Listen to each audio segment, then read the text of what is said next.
another thing that's I think Alex from Hedron is working on, if not releasing soon, a way to potentially in a form of staking, not exactly the same as eHex staking on Ethereum, right? But to use eHex in a form of staking. Do you know anything about that?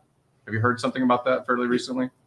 I mean, obviously, there's. I mean, it's not a native staking on Ethereum, but it's a use of eHex itself in a staking protocol. Have you heard something? Yeah, like it's like more or less it's sort of like a bond market and everything like that. But he's talked about doing these things for a long time now. I mean, the main thing that I've been hearing that he was going to release pretty soon, besides like the big upgrade to like Hedron, right? Like Hedron, because like people are going to be able to take either eHedron, PHedron, eICOs.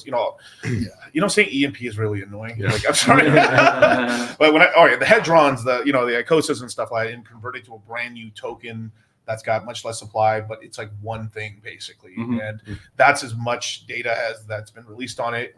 The real big thing that I've heard out is like him doing his fork of Rocket Pool, the Rocket Pool fork, which is really great. It's a way for you to be able to become a validator on PulseChain much easier. Yeah, especially as PulseChain's price keeps rising. Yes, but it is like almost $5,000 to have one validator now. $5,000, which is still like if I were to go to Ethereum right now, right? Like, yeah, it's still affordable. It's ridiculous. And isn't the yield about to go up on those validators? I saw there was a big withdrawal or something. 7,000 validators left. Oh yeah. So, yeah, big one. Let me see. Top validator. So if you want to be a validator on Ethereum by yourself, it would take you $126,000 today. And Vitalik actually did put out like an idea. He was like, maybe we should increase that. Yeah, to 64 or something. Like holy he shit. didn't give a specific number, but he's just like, if we increase it, I think it's basically him having connections with governments and large institutions. I saw that too.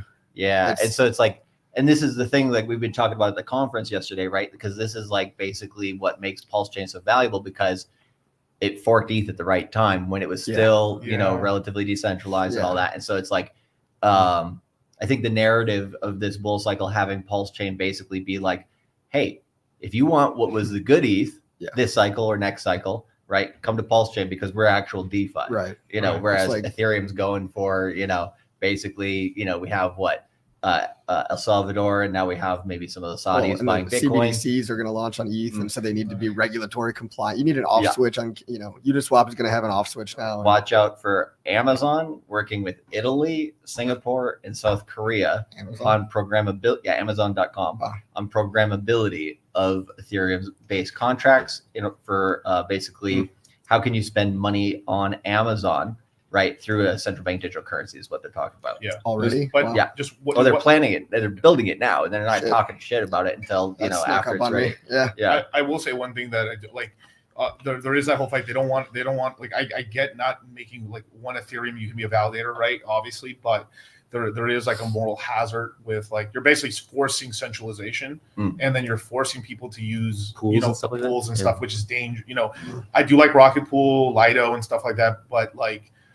That was one big problem. Even though I like Lido and I like shout out to Crypto Kobe, but Lido is one of the big reasons that people got into so much trouble because they had STETH and Ethereum 2.0 hadn't come out yet, and so they were stuck. And then tons of these protocols couldn't get their Ethereum, so they had a huge hole in their balance sheet, which caused them more problems. And then they started doing like illegal things to try to like bridge gaps and stuff. And